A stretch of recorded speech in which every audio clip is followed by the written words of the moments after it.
Okay, so today we're going to start learning about World War One. But first, we have to find out why did the First World War actually start? So, the First World War began on July 28, 1914, and it ended on the 11th November 1918. So that's what makes November 11th special today. On November 11th, we celebrate the end of the First World War every year with an observed silence on the 11th November at 11:11 a.m.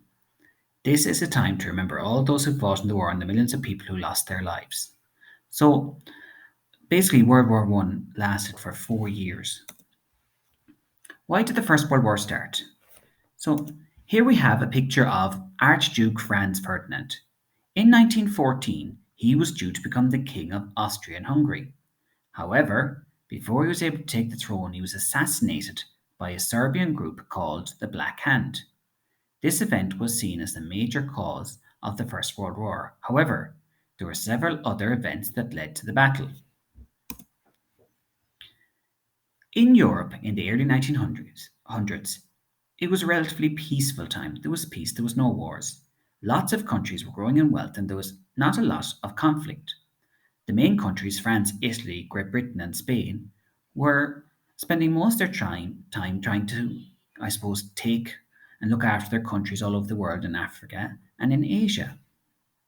So they're setting up their own colonies and using the resource from those colonies. So there we can see, for example, look at of the large parts of Africa that France took, and you can see Great Britain has Egypt and all of Eastern Africa, Northeastern Africa, and Spain has West Africa, and Italy has some of North Africa as well. Britain and France were considered very powerful because they owned lots of countries in other parts of the world, which were mainly in Asia and Africa. At this time, Germany did not own any other countries and were not considered as powerful as Britain and France. They wanted to become more powerful, so they began building large warships and created a strong army. This led to other countries doing the same. Many countries began to set up alliances with each other. This meant that the countries would support one another and defend each other in cases of war. There were two main alliances, the Triple Entente and the Central Powers. So the Triple Entente was Britain, France, and Russia. The Central Powers was Germany and Austria Hungary.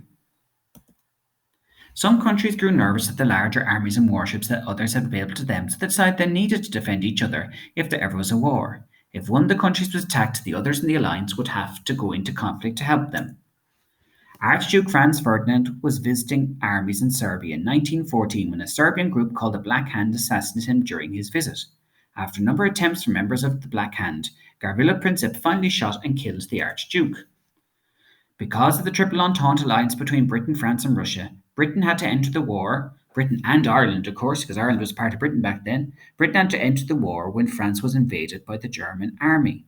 The war began for Britain and Ireland at the Battle of Mons in Belgium in August 1914. So that's the end of our PowerPoint. So I'm going to show you some other activities that I want you to do on Seesaw.